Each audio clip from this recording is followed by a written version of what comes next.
మీ ఎలాంటి వ్యాపార ప్రకటనలకైనా వెంటనే మా ఛానల్ సంప్రదించండి. ప్రస్తుతం మనతో పాటు ప్రముఖ ఆధ్యాత్మికవేత్త ఐకాన్ ఆస్ట్రాలజర్ గట్టుపల్లి సురేష్ బాబు గారు ఉన్నారు. సో మనకి జనవరి మాసంలో భోగి పండుగ మనం సెలబ్రేట్ చేసుకుంటాం కదా. సో దాని గురించి కొన్ని సందేహాలు ఉన్నాయి. ఆ రోజు ఎలా జరుపుకోవాలి, ఎటువంటి కార్యక్రమాలు చేసుకోవాలి, గురువు గారిని అడిగి తెలుసుకుందాం. నమస్కారం గురుగారు. జై శ్రీమన్నారాయణ. గురుగారు, జనవరి మాసంలో 2026 భోగి పండుగ ఏ రోజు వచ్చింది, మరి ఈ రోజుని మనం ఏ విధంగా వినియోగించుకోవాలి, చేయాల్సిన పనులు ఏంటి, చేయకుండా పనులు ఏంటి, ఓవరాల్గా ఆ రోజు ఏం చేస్తే బాగుంటుంది అనేది పూర్తి విషయాలు మాకు తెలియజేయండి గురుగారు. ఖచ్చితంగా మన ప్రేక్షకులకి మీకు అందరికీ కూడా మొట్టమొదటి పండగ మనకి జనవరి మాసంలో వచ్చేటువంటి పండగలో మొట్టమొదటి హిందువుల పండగ.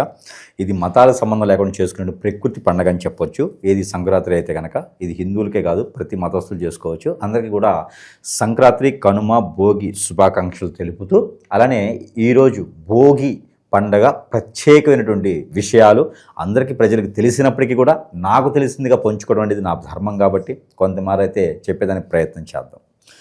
మొదటిగా ప్రతి సంవత్సరం కూడా భోగి మాసం అనేది వస్తూ ఉంటుంది. భోగి పండగ మాసంలో భోగి పండగ అనేది వస్తూ ఉంటుంది. ఒకరోజు అటు ఇటుగా ఉంటుంది, 13, 14 అలా వస్తుంటుంది. ఈ యొక్క 2020 సంవత్సరంలో 14వ తారీఖు వచ్చింది భోగి. ఇక ప్రతి ఒక్కరు కూడా ఈ భోగిని పండగని వినియోగించుకోవడానికి కారణం, అసలు ఎందుకు వినియోగించడం మనం ముందుగా వెళ్ళినట్టయితే కనుక ఇక్కడ మనం ఒకసారి సమయం చూసినట్టయితే కనుక ఉదయం 3:20 నుంచి భోగి అనేది సంచరిస్తూ ఉంటుంది.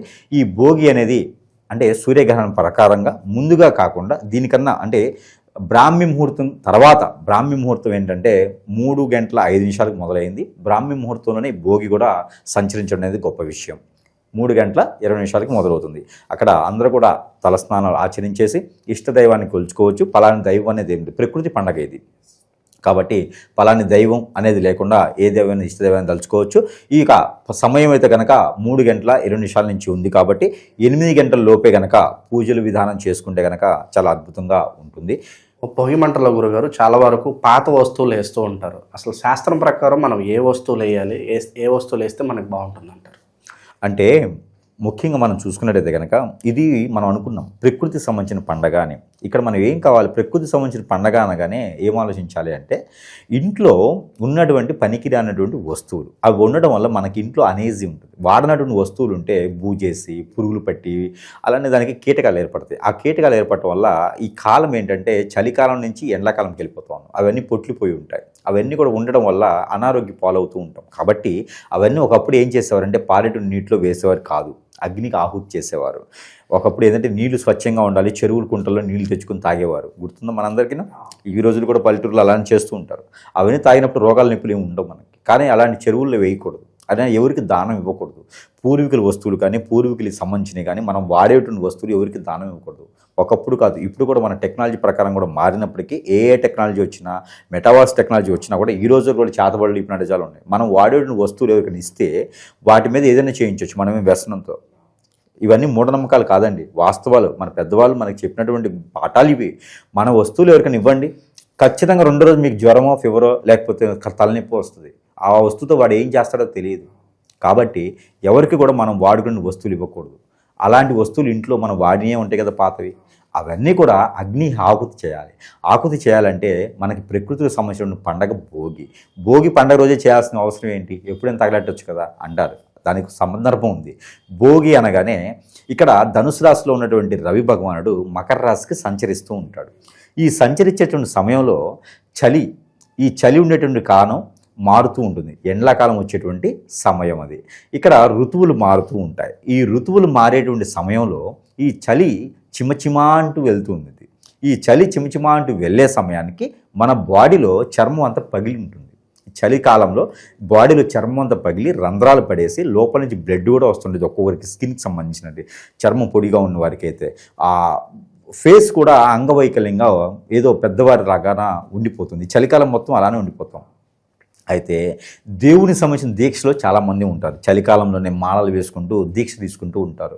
వీరికి స్టమక్లో లోపల గ్యాస్ట్రిక్ ట్రబుల్, స్టమక్లో అరకపోవటం, లివర్ కిడ్నీ సమస్యలతో చాలామంది బాధపడుతూ ఉంటారు. ఎందుకంటే సరిగా తినరు, అరగదని చెప్పేసి చలికాలంలో సరిగా తినకపోవటం, ప్రికాషన్స్ తీసుకోలేకపోవటం, దీక్షలు చేయటం, దేవుని ధ్యానంలో ఉండటం ఇలా ఉంటారు. వారిగా పట్టించుకోరు. తల్లి సన్నీ స్నానం చేసేవటం ఇలాంటి వారికి కొంతమంది చాలామంది ఉంటారు.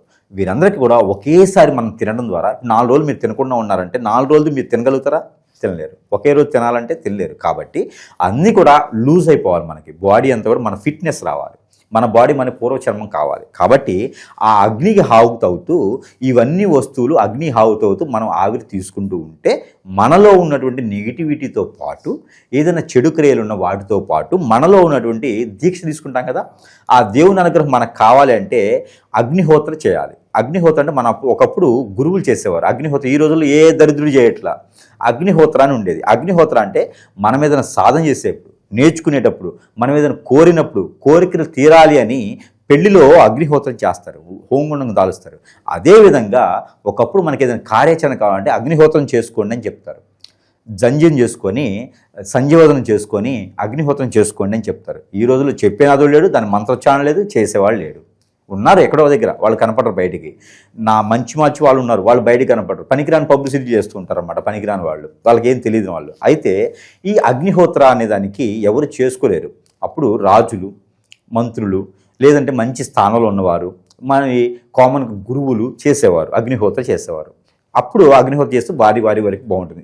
మామూలుగా జనానికి కూడా బాగుండాలి కదా అనేటువంటి దాంట్లో ఇది ప్రకృతికి సంబంధించింది. కాబట్టి మనలో ఉన్నటువంటి అనేజీ అంతా పోయేసి ఆ దేవుడు అనుగ్రహం కూడా కావాలి కదా. అగ్నిహోత్రం చేయడంతో దేవుని అనుగ్రహం పూర్తిగా పొందుతాం. ఎలాగంటే మనలో ఉన్నటువంటి నెగిటివిటీ పోవాలి, అది అగ్నితో పోతుంది. మనం వాడి వదిలేసిన వస్తువులు ఉన్నాయి కదా, అవన్నీ తగలబెట్టడంతో అక్కడ నెగిటివిటీ పోతుంది అది. కాబట్టి ఆ నెగిటివిటీ పోయి మనలో పాజిటివిటీ వచ్చేసి అప్పుడు మనం చేసినటువంటి చలికాలంలో చేసినటువంటి దానము, యజ్ఞము, యాగము, హోమము, దీక్ష, పూజ, ఈ ఫలాలన్నీ కావాలంటే అగ్నిహోత్రం కింద ఉండాలి. అందుకే మతానికి కులానికి సంబంధం లేని పండగ సంకురాత్రి. దాంట్లో మొట్టమొదటి భోగి. కాబట్టి ఈ అగ్నిహోత్రం మంచిది. మరొకటి, ఒకప్పుడు అగ్నిహోత్రం అంటే ఎలా చేసేవారంటే, ఇప్పుడు అదే భోగి మంటలు ఎలా వేసేవారంటే మంచి గంధపు చెక్కలు. ఈరోజు గంధం పట్టుకుంటూ కొడతారు, పోలీస్ కేసులు అవుతాయి. ఒకప్పుడు ఇళ్లలో పెంచుకునేవారు, గంధాన్ని వాడుకునేవారు, సాదేవారు, అదే వాడేవారు. దేవుని కూడా అదే వాడేవారు, గంధమే. ఆ గంధపు చెక్కలు, టేక, వీటితో పాటు ద్రవ్యాలు కొన్ని ఉండేవి. ఆవు నెయ్యి, ఆవు పాలు, ఆవు అమృతంలో, పంచామృతంలో చేసేవారు. కొన్ని రకాల వస్తువులు, పువ్వులు, బంతి పువ్వులు, ఇలాగ ద్రవ్యాలు ఉండేవి. ఆ స్మెల్కు మన లోపల పాజిటివిటీ ఏర్పడింది. కొన్ని రకాల సెంట్లు ఉంటాయి, కొన్ని రకాల సెంట్ బాటిల్స్ ఉంటాయి. రోజా పూలు, ఇలా తామర పూలు, ఇవన్నీ కూడా వేసేసి చేసేది. ఆవు పిడకలు, అగ్నిహోత్రం మామూలు విషయం కాదు. ఆవు పిడకలు వేసి చేసేవారు. ఆవు పిడకలు నెల ముందు నుంచి సేకరించి పిడకలు కొట్టి ఎండబెట్టి అవి దాచేవారు. కర్పూరము, ఇవన్నీ కూడా ద్రవ్యాల కింద వాడేవారు. ఇక తుమ్మి పూలు వాడేవారు, మరమరాలు వాడేవారు, అటుకులు వాడేవారు, ఒక్కలు వాడేవారు, ఖర్జూర పళ్ళు వాడేవారు. ఒక యజ్ఞం చేస్తే ఎంత అవుద్దో, హోమం చేస్తే ఎట్లా వాడేవారో అదేవిధంగా ఈ యొక్క భోగి మంటల్లో అవన్నీ వేసేవారు. అవన్నీ వేసి రేగి ఆకులు వేస్తారు. ఈ రేగి ఆకులు వేయడంలో ఎవరికైనా సరే మైండ్ బాగాలేదు, వారికి హిప్నటిజం అయింది, చేతబడులైంది, ఇవన్నీ కూడా అగ్నికి తీసుకొచ్చి కూర్చోబెడితే అన్నీ కూడా పటాపంచలేకపోతాయి. గురువు దగ్గర లక్షలు ఇచ్చే అవసరం లేదు. అయితే ఇవి చేయడం ద్వారా మంచి జరుగుతుందని చేస్తూ ఉంటారు. వాటి మీద నీళ్లు కాస్తారు. వాటి మీద ఆ ద్రవ్యాలు కాలుతున్నప్పుడు నీళ్లు కాసి స్నానం చేస్తే మనలో ఉన్నటువంటి ఆ చెడు క్రియలే కాదు, బద్ధకమే కాదు, నవగ్రహ దోషాలే కాదు, ప్రతిదీ కూడా చిటికలో పోతుంది. దాంతోపాటు ఈ భోగి మంటలు ఇలా చేసుకోవడం ద్వారా మనలో ఉన్నటువంటి ఇంట్లో ఉన్నటువంటి దరిద్రం అంతా పోతుంది. అగ్నికి ఆహుతైంది ప్రపంచంలో ఏది లేదు, అగ్నికి ఖచ్చితంగా ఆహుతవుతుంది అన్నీ కూడా. అందుకే మన రామాయణ కాలం చూసుకున్నట్టయితే సీతాదేవిని నిందిస్తారు. సీతాదేవిని నిందించగానే అప్పుడు రాముల వారు ఏం చేస్తాడు, అగ్ని పరీక్ష చేపిస్తాడు. అగ్ని పరీక్ష చేపిస్తే సీతాదేవి దాటి వస్తే ఆవిడ కాలకుండా మళ్ళీ దేవతలా వస్తే అప్పుడు ఏలుకుంటాడు. అగ్నికి అంత పవర్ ఉంటుంది. కాబట్టి మనకి ఆజ్ఞలో ఉన్నటువంటి పొయ్యిలకు కూడా ప్రతినిత్యం కూడా ఆడవారు పూజించేవారు, వంట చేసి, ఈరోజు అందరూ చేస్తున్నారు వంటలు, అట్లా వంట చేసేవారు ముందు పూజకి దండం పెట్టుకుంటారు. ఆ అగ్ని ఆహుతి అంటే ఆ పొయ్యి లేకుండా మనకు ఫుడ్ లేదు. పంటలు పండించిన ఉపయోగం ఉంది వండుకొని తినకుండా. కాబట్టి అగ్ని అంత గొప్పది. మానవ జీవితంలో అగ్ని అనేది మన బాడీలో కూడా అగ్ని ఉండాలి, లేకపోతే మనిషి ఉండడు. మన ఆత్మ అగ్నితో కూడినటువంటి ఉంటుంది అనమాట. ఆత్మ ఎలా ఉంటుందంటే అగ్నే ఉంటుంది, దేవుడు ఎలా ఉంటాడంటే అగ్నే ఉంటుంది. కాబట్టి అగ్ని చాలా గొప్పది. ఇలాంటి చెడుని పోవడానికి భోగి మంటలు దానికోసం వేస్తారు. ఇంకా చెప్పుకున్న పోతే భోగి మంటలు రోజంతా పడుతుంది. ఇంకా విశేషంగా గురుగారు భోగి పళ్ళు పోస్తూ ఉంటారు చిన్నపిల్లలకి. ప్రత్యేకంగా రేగి పళ్ళనే పోయడానికి ఏదన్నా కారణం ఉందా? దీని వెనుకున్న సైన్స్ ఏంటంటే, దీని వెనుకున్న సైన్స్ ఏంటంటే రేగి పళ్ళు అనేటప్పటికీ మనకి చూసుకుంటే కనుక రేగి పళ్ళులో కొన్ని రకాలైన శక్తులు రావు. రేగి పళ్ళు పాజిటివిటీ. ఎప్పుడైనా మీరు సంవత్సరానికి ఒకసారి వచ్చిన రేగి పళ్ళుని తినండి. దీక్ష తీసుకునే వాళ్ళకి కూడా రేగిపళ్ళు పెట్టమని చెప్తారు. రేగిపళ్ళులో ఈ vitamin D vitamin E, vitamin సితో పాటు విటమిన్ 2 కూడా ఉంటుంది. విటమిన్ 2 కూడా ఉంటుంది అందులో, మామూలుగా సైన్స్ ప్రకారంగా చూసుకున్నట్టయితే. ఇక వాటితో పాటు ఈ రేగిపళ్ళు పోయడానికి కారణం సైన్స్ పరంగా అయిపోయింది కదా, ఇక్కడ ప్రకృతి పరంగా చూసినప్పుడు ఏంటంటే చంటి పిల్లల్లో దిష్టి దోషాలు ఉంటాయి. వారికి పిల్లలు పుట్టగానే 5 సంవత్సరాల లోపు 10 సంవత్సరాల లోపు ఒక్కొక్కరు చాలా బుద్దుగా మొద్దుగా ముద్దొస్తూ ఉంటారు అన్నమాట. చంటి పిల్లలు, ఆడపిల్లలు కానీ మగపిల్లలు కానీ ఆ హెయిర్ స్టైల్ కావచ్చు, ఆ డ్రెస్సింగ్ స్టైలు, వాళ్ళు మాట్లాడే విధానం, వాళ్ళు నవ్వే విధానం, చలాకీతనము, వారికి కపటం లేని మనస్తత్వం, ఇవన్నీ కూడా మనకి వాళ్ళు చూసి చాలా ముద్దు వస్తుంటారు. డాల్స్ లాగా ఉంటారు కదా, ముద్దు వచ్చి ఉండేటప్పటికీ చాలామంది కళ్ళు పట్టడంతో వారు ఎదగరు, ఏడుస్తూ ఉంటారు. నేలపడతనం, వారికి మైండ్ ఉండదు, మాటలు రావు. చాలామంది దిష్టి దోషాలతో ఏర్పడుతూ ఉంటారన్నమాట. దాంతోపాటు నవగ్రహ దోషాలు కూడా ఉంటాయి. ఇవన్నీ కూడా రేగిపళ్ళు చెట్ల కాడికి దెయ్యాల భూతాలు రావు. వాటిలో పవర్ ఏంటంటే రేగిపళ్ళు ఆకులు కానీ రేగిపళ్ళు కానీ వాటికి పవర్ ఎక్కువ ఉంటుంది, పాజిటివిటీ చేసే పవర్ వాటికి ఉంటుంది. కాబట్టి ఆ పళ్ళు తీసుకొచ్చి చంటి పిల్లలకి దిష్టి పోవడానికి అని చెప్పి వారికి అన్ని కలకాలం బాగుండాలి అని చెప్పని దేవాదేవునికి దండం పెట్టుకొని ఆ రేగి పళ్ళుని భోగి పళ్ళుగా భోగి రోజున వాటికి తలస్నానం చేయించి తల మీద పోసేటువంటి విధానం ఏర్పడుతుంది. తరంబరాల్లాగా రేగి పళ్ళు పోస్తారు. ఆ రేగి పళ్ళుతో పాటు రేగి పళ్ళ ఒక ఆకు కూడా వేస్తే చాలా మంచిది. దాంతోపాటు గురిగింజలు, నల్ల గురిగింజలు, తెల్ల గురిగింజలు, ఎరుపు నలుపు గురిగింజలు కూడా వాటితో పాటు వేయటం ద్వారా వారికి జీవితంలో ఎప్పుడు కూడా చెడు వ్యసనాలకు కానీ వెళ్ళరు, చెడు వాటికి బానిసవరు, చెడు క్రియలు వాటి మీద జరగవు. ఆత్మలు బోధించినటువంటిగా ఆత్మలు, దెయ్యాలు, భూతాలు లాంటివి చెడు వాళ్ళ మీదకి రాదు. ఎక్కడైనా ప్రతి ప్లేస్ ఒకేలా ఉండదు. కాబట్టి ఆ పిల్లలకి ఏం కాకుండా గండాలు ఏం రాకుండా ఉండేందుకు భోగిపళ్ళు పోసేటువంటి విధానం అయితే ఏర్పడింది. కాబట్టి ప్రతి ఒక్కరు కూడా మతానికి సంబంధం లేని విషయం, ప్రకృతికి సంబంధించిన పండుగ కాబట్టి భోగిపళ్ళని ప్రతి ఒక్కరు పోయాలి. ముసలివాళ్ళు, పెద్దవాళ్ళు, చిన్నవాళ్ళు, పిల్లలు, ఎవరికైనా సరే బాగలేదా, ఎవరికైనా సరే మీకు ఏదైనా అష్టదిబ్బంది అయ్యి ఇబ్బంది పడుతున్నారా, జాతకంతో సంబంధం లేకుండా ఉందా, మీకు ప్రత్యేకమైన పరిహారం తెలుసా అండి? భోగి రోజున రేగి ఆకులు తెచ్చుకొని నీళ్ళలో వేచి కాయాలి. మందార ఆకులు, మందార పువ్వులు, రేగి ఆకులు నీళ్ళలో వేచి కాచి ఉప్పు కొంచెం, మెంతులు కొంచెం వేసి కాయాలి. ఆ నీటిని కనుక స్నానం చేస్తే మనలో ఉన్నటువంటి క్రామక్రోధాలే కాదు, ఆరోగ్య సమస్యలే కాదు, మనలో ఉన్నటువంటి దెయ్యాలు, భూతాలు, పిచాచులు, ఆత్మలు, కొరిమి దెయ్యాలు ఇలాంటివి పట్టినవన్నీ ఉన్నా అవన్నీ కూడా ఇలా చిటికలు వెళ్ళిపోతాయి. కాబట్టి ఎవరైనా ప్రయత్నించి చూడండి. ముసలి వాళ్ళకి ఆరోగ్యం బాలన్నా కూడా ఇది చేయొచ్చు. మంచి పరిహారం అన్నమాట ఇది. కాబట్టి పిల్లలకి భోగిపళ్ళు పోయటం ఆరోగ్యకరం, బాగా మంచిది. కాబట్టి ఇది భోగిపళ్ళు ఆ రోజు పోస్తే చాలా మంచిది. ఇంకా విశేషంగా గురుగారు, ఆ భోగి మంటల దగ్గర ఇంటిళ్ళ పాది కూడా దిష్టి తీసుకుని మంటల్లో పడేస్తూ ఉంటారు. అలా చేయడం ద్వారా నరఘోష, నరదిష్టి అంతా సంవత్సరం అంతా ఉండదని నమ్మకంగా భావించవచ్చు అంటారు. ఇప్పుడు మనకి అంజీర్ అని దొరుకుతాయి, దాని సంస్కృతి అంజీర్ అని ఉంటుంది అన్నమాట. ఇలాంటి పళ్ళతో దిష్టి తీసుకుంటూ ఉంటారు. ఎందుకంటే మనలో ఉన్నటువంటి చెడు క్రియలన్నీ పోవాలని. మేరేడు పండులో ఉన్న పురుగుల్లాగా ఉండేటువంటి మనస్సు మనది. కళ్ళు చెడ్డవి, ముక్కు చెడ్డది, నోరు చెడ్డది, చెవులు ఇంకా చెడ్డవి. కాబట్టి అవన్నీ కూడా వాటి వలన మనకి ఎలాంటి ఇబ్బంది కలగకూడదు, నాలో ఉన్నటువంటి నెగిటివిటీ తీసేయి అనేటువంటిది ఆ ఒక తత్వం ఎక్కడుందంటే మేడి పండులో ఉంటుంది. ఎందుకంటే ఇంకో విషయం, మేడి చెట్టు కింద మరో చెట్టు మొలవదు. బాగా గుర్తుపెట్టుకోండి, మేడి చెట్టు అంత గొప్పదనమాట. ఆ చెట్టు కింద ఇంకెవరికి నీడవ్వదు. అందుకని అలాంటి బుద్ధి నాకు వద్దురా బాబు అనుకొని వాటితో దిష్టి తీసుకొని నాకు మంచి మనసు ఇవ్వు నాయనా అని చెప్పేసి అని ఆ దిష్టి పోవాలి అని ఇంటికి తీస్తారు.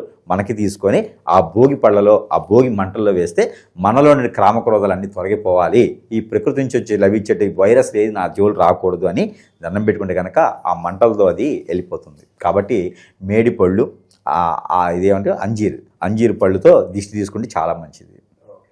ఇక విశేషంగా గురుగారు, భోగి రోజు ప్రతి ఒక్కరికి కూడా మంచి జరగాలంటే మనం కూడా కొన్ని నియమాలు పాటించాలి. చేయాల్సిన పనులు ఏంటి, చేయకూడని పనులు ఏంటి? ఆ రోజు పేదవారికి దానం చేస్తే చాలా మంచిది. పితృలకి తలుచుకొని ఎక్కడైనా నదీ స్నానం ఆచరిస్తే చాలా మంచిది. అలానే పితృల పేరుతో ఎవరికైనా అనాథాశ్రమాలు, ట్రస్టులు, బస్ స్టాపులు ఇలాంటివి కడితే ఇంకా మంచిది. జీవితకాలం అన్నశాల కట్టితే ఇంకా మంచిది. గోశాలకు దానం చేస్తే మంచిది. ఆ రోజు చేయాల్సినటువంటి దానాలు. మనం ఎన్నో సంపాదిస్తుంటాం, ఎన్నో పోగొట్టుకుంటుంటాం, పితృల గురించి ఆలోచించాం. ఆ రోజు కనుక చేసుకోసం పాటించవలసిన నియమం, ఆ రోజు నాన్ వెజ్ భుజించకూడదు. ఆ రోజున ఏది పేకాట్ లాంటి, జోదం లాంటివి ఆడకూడదు.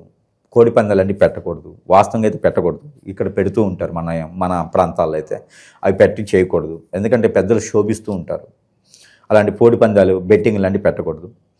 మౌనంగా ఉండాలి. అవసరమైతే దీక్ష తీసుకున్నట్టు ఉండాలి. పవిత్రంగా ఉండాలి.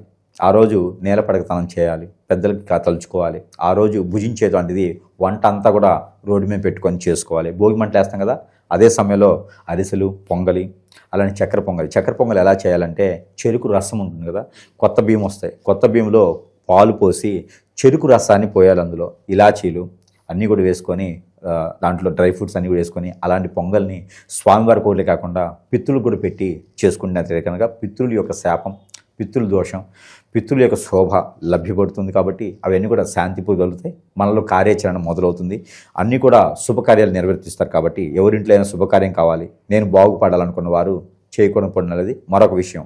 ఇది అందరూ గుర్తుపెట్టుకోవాల్సిన విషయం. భోగి పండుగ రోజున పులగం అంటారు. అది కూడా పులగం అంటే పెసరపప్పు అన్నంలో వేసి వండుతారు పులగం అని. అది ఖచ్చితంగా అందరూ వండుకోవాల్సిందే. అది వండుకుంటే పెద్దలు మనల్ని దీవిస్తారు. పెద్దల యొక్క దీవెనలు మనకు కావాలనుకుంటే చక్కెర పొంగల్తో పాటు పులగం కూడా వండుకోవాలి. ఎక్కడ వండుకోవాలి? అది మనకి రోడ్డు మీద ఇంటి ముందు పెట్టుకొని ఆ పిడకలు ఉంటాయి కదా, ఆవు పిడకలతో వేసి పొయ్యి మీద పెట్టుకొని వండుకుంటే చాలా శ్రేష్టత. పంచదార, బెల్లం లాంటివి వాడొద్దు. చెరుకు రసాన్ని వాడాలి, తేనెని వాడాలి. ఇందులో పొంగట్లో పులగంలో అయితే కనుక సాయిపప్పు, పెసరపప్పు ఉంటాయి, అవన్నీ కూడా వేసి పులగం అన్నంలో కలుపుకొని తినాలి. తిన్న తర్వాత ప్రతి ఒక్కరు ఇది పని చేయాలి. పెద్దల దీవెన మనకు ఉండాలి అంటే తినగానే సరిపోదు, పెద్దలకు పెట్టగానే సరిపోదు, దాన ధర్మాలు చేస్తే సరిపోదు. తిన్న తర్వాత కూడా మధ్యాహ్నం వరకు తిన్న తర్వాత కూడా అందరూ కాళ్ళు కడుక్కోవాలి. తిన్న తర్వాత కాళ్ళు కడుక్కోవాలి. ముఖ్యంగా బొటన వేలు కడుక్కోవాలి. బొటన వేలు కనుక్కున్నటువంటి దానికి తిన్న పుణ్యం పెద్దలకు కలుగుతుంది. కాబట్టి పెద్దలు కూడా వాడు కడుపు నిండితే మన కడుపు నిండుతుంది, మన కార్యాచరణ చేస్తారు. కాబట్టి పెద్దలకి ఆరోగ్యం, పెద్దలకి దీవెనలు, పెద్దలు మన మీద శుభదృష్టితో చూడాలి అంటే కనుక మనం మధ్యాహ్నం టైంలో తిన్నటువంటి దాన్ని తినడం అయిపోయిన తర్వాత కాళ్ళు కూడా కడుక్కోవాలి. చెయ్యి ఒకటే కాదు, కాళ్ళు కూడా కడుక్కోవాలి. ముఖ్యంగా బొటన వేలు కడుక్కోవాలి. ఇది భోగి పండుగ రోజున ప్రతి ఒక్కరు కూడా ఆచరించవలసినటువంటి నియమం. ఇది చేస్తే పెద్దల దీవెనలు ఉంటే పితృదోషాలు పోతాయి. ఓవరాల్గా భోగి రోజు మనం ఎటువంటి కార్యక్రమాలు చేసుకోవాలి, ఏం చేసుకుంటే మంచి ఫలితాలు మనకు అందుతాయో అద్భుతంగా వివరించారు. ధన్యవాదాలు.